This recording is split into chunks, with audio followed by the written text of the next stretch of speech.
This is video number 78 for bass students, and in this video we are going to learn how to play F natural on the D string. Now what I need you to do before we start is I need you to have your tuner out, ideally on your music stand.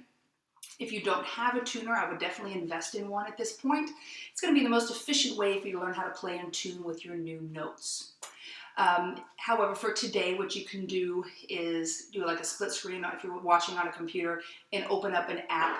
However, the apps just don't work near as well, especially for bass. When you do try to go ahead and invest in a tuner, get the Korg brand, K-O-R-G. That's what I have found work the best. There are probably other brands, but once I found that Korg works for bass, I just kind of stuck with it. Okay, so if you have a bass teacher that knows of a better tuner for bass, great. But I would recommend an actual tuner rather than an app. I don't know of any apps currently that work really well for bass. They work well for the higher pitched instruments, but not for bass. Okay, so we are learning F natural today. Every single one of your notes, A, B, C, D, E, F, G, A, B, C, D, E, F, G, all of your instrument has three positions. There's a sharp position, a natural position, and a flat position. For A, there's an A sharp, there's an A natural, there's an A flat. We're not going to learn about flats until book 2, but I want you to know that they exist. For a B, there's a B sharp, which is really weird, but they exist, a B natural, and a B flat. For C, we know about C sharp and C natural. There is something called a C flat. Rarely do you see it, but it does exist. For every single note, there's sharp, natural, and flat. Sharp is the highest pitch one, natural's in the middle, and flat's the lowest, okay? So think about this. When you go this way on your fingerboard, do the notes go higher or do they go lower?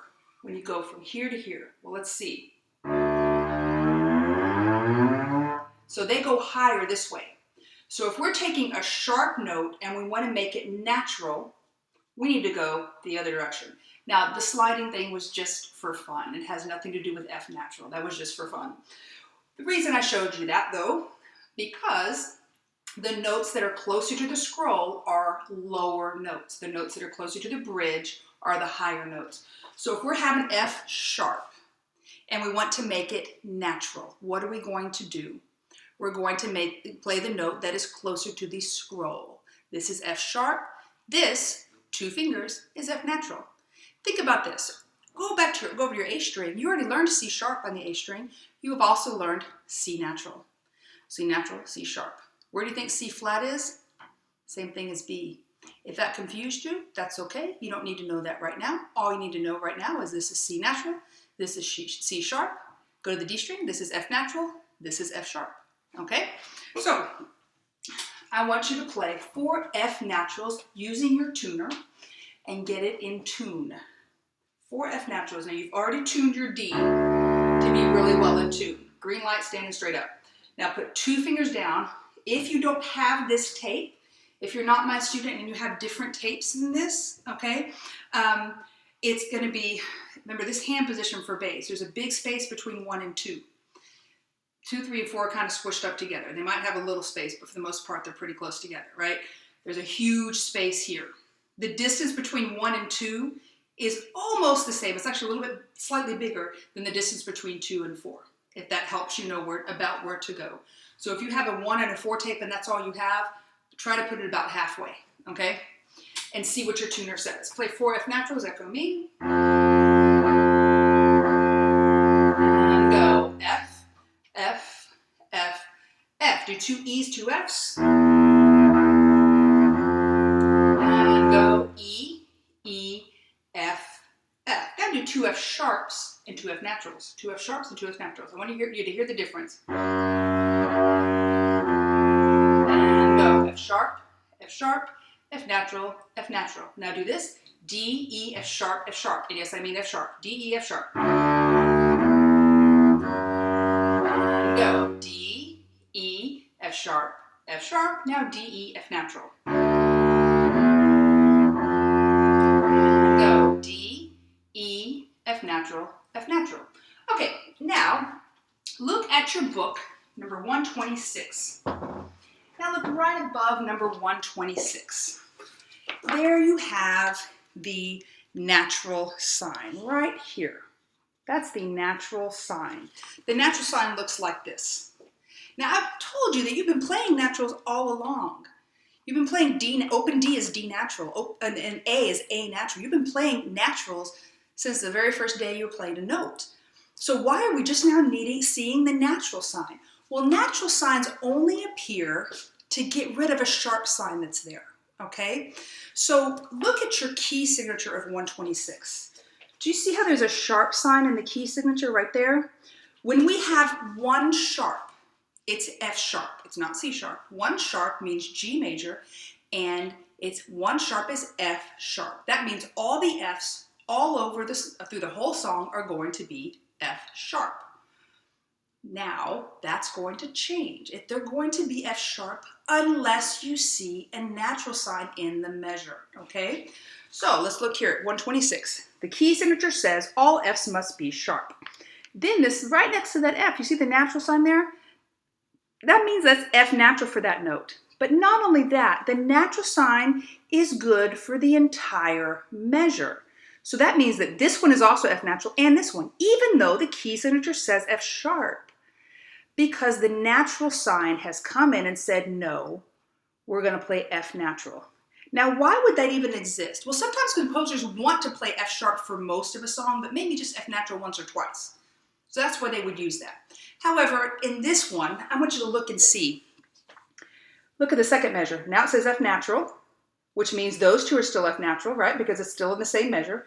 That natural sign is now expired, but look at measure 3. Got a natural sign again. That natural sign is now expired, but now look at measure 4. So do you ever play F sharp in 126? No, you don't. So why even bother putting the sharp there? The book is trying to teach you how key signatures and natural signs will work together, okay? Again, natural signs are not going to appear unless there's a sharp sign to begin with, okay? So if that sharp sign was not there, the natural sign would not be needed. They only exist to get rid of a sharp sign. And remember, they last for one measure. They expire at the end of the measure. Then you need a new one for the next measure, okay? You'll see them working it'll make a little more sense as we go on. Here's what you need to know now. You go by the key signature, you look at the key signature first. And then within each measure you see, is there a natural sign getting rid of that sharp sign? So for 126, there are no actual F sharps, even though the key signature says play all Fs sharp. The natural sign has come and taken over and said, no, we're playing F natural for this song. Okay, go ahead and just play 126. I don't think we need to shout bow. It's just 2 notes. 2 fingers for F natural. 126. 1, 2, 126, and go. F natural. F natural. F natural again. Now E. And back to F natural. Rete, forte, off. Okay? Now, look at number 127. You can look above there and see half steps and whole steps. A whole step means that there exists a note in between. For example, between E to F sharp is a whole step. One note and one note only in between. F natural exists in between E and F sharp. This is not a note, by the way. 3 fingers, that's not a note. The only note that you have that exists between E and F sharp is F natural. But between E and F, there's no note that exists in between here. That's called a half step. When there's no note that exists in between and there's no note that exists between there, that is a half step. If there is one note, that's a whole step. If there's more than one note, that's something totally different. We'll learn that in book 2, okay? They're intervals. We'll learn that later. All right, that's what that is right there. The little marking is telling us this is a half step. That's all that little marking is meaning. Okay, 127. Look at the key signature first. We always look at the key signature first. The key signature says all Fs must be sharp. Okay, unless we see an actual sign, right? So you have measure 1, G, and then F sharp, and then G, right? Because there's not a natural sign there, so we go by the key signature. Then look at measure 3, G, F natural, G. Then you repeat. Is it still a sharp in measure 1? Yes, it is, because that natural sign expired at the end of the measure. So we go by the key signature when we do the repeat, okay? 127, I do want you to shadow bow this one first. And 1, 2, shadow bow, and go. G, F sharp, G, and rest, lift, G, now F natural, 2 fingers, G, and rest, repeat. G, F sharp, 4 fingers. G, and rest, lift. G, now F natural, 2 fingers. G, and rest, rest, okay?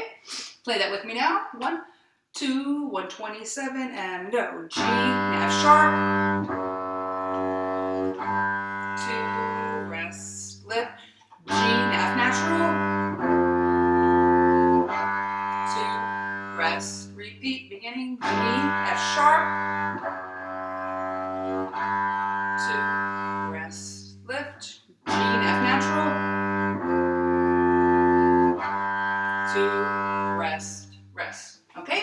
Now, before you go to the next video, the best thing for you to do is to practice getting your F naturals in tune with the tuner. All right, and just practice those two songs a little bit, and then you'll be ready. The next one, you also need to make sure you understand how the key signature and the natural signs work, because in the next video it does get a little bit more complicated. So make sure you understand that the natural sign works for the whole measure, and you could look at the key signature first, and then natural signs might take over, and understand all that before you try your next video.